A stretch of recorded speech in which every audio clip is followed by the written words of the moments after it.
आइए आप सभी के बीच में, इससे पहले हम लोग लाचारी भाव में कुछ गीत आप सभी के बीच में प्रस्तुत किए थे। आज टैलेंट विस्टा के इस म्यूजिक से हम लोग ये कजरी भाव लेकर आए हुए हैं। मैं सिंगर ज्योति शर्मा और ये सोनू यादव जो हमारे साथी कलाकार। आप सभी के बीच में किस भाव में कजरी कहना है क्या? हमका भावे नहीं हो, हमका भावे नहीं घर के परानी पिया, बड़ी परेशानी पिया ना। हमके भावे नहीं घर के परानी पिया, बड़ी परेशानी पिया ना।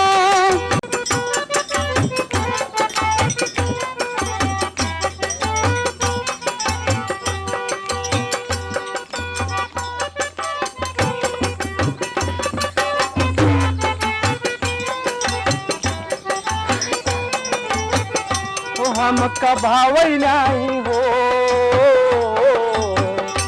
हमका भावई नहीं घरवा कहीं परानी पिया, बड़ी परेशानी पिया।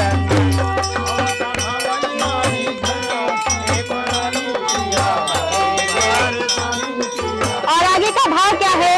हो हमका भावे नहीं घर के परानी पिया, बड़ी परेशानी पिया ना। हो हमका भावे नहीं घर के परानी पिया, बड़ी परेशानी पिया ना।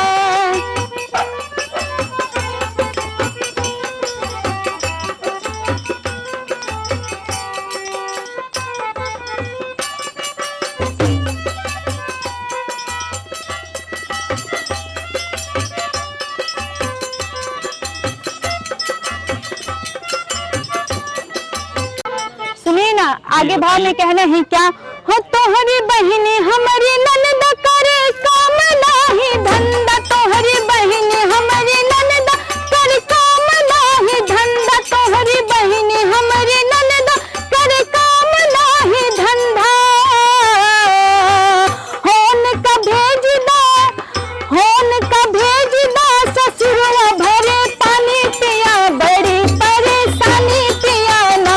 होन का भेज दा ससुरवा भरे पानी पिया, बड़ी परेशानी पिया ना।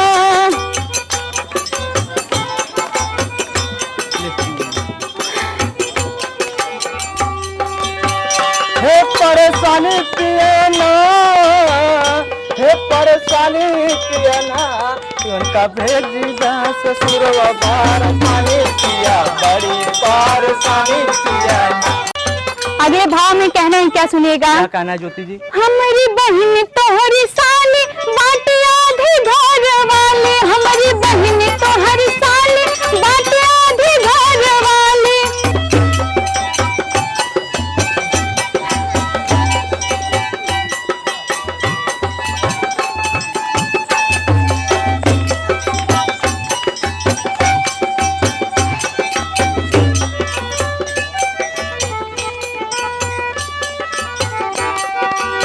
अगला भाव में कहना है क्या? हमका भावे नहीं घर के परानी पिया, बड़ी परेशानी पिया ना।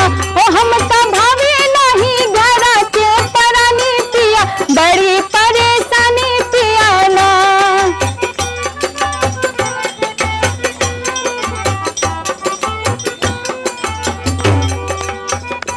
हमका भावे नहीं घर के परानी पिया, बड़ी परेशानी पिया ना।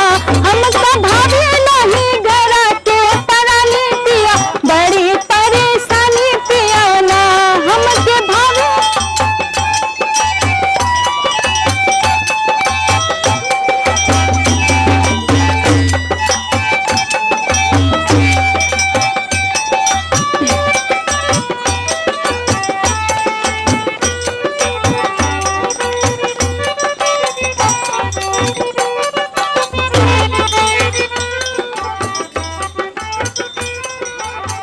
हो हमका भावई नहीं घरवा कई परानी पिया, बड़ी परेशानी पिया ना।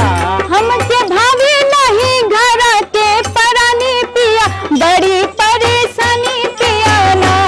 उनका लाई जा जुनरिया रंग धानी पिया, बड़ी परेशानी पिया ना। हो हमके भावे नहीं घर के परानी पिया, बड़ी परेशानी पिया ना।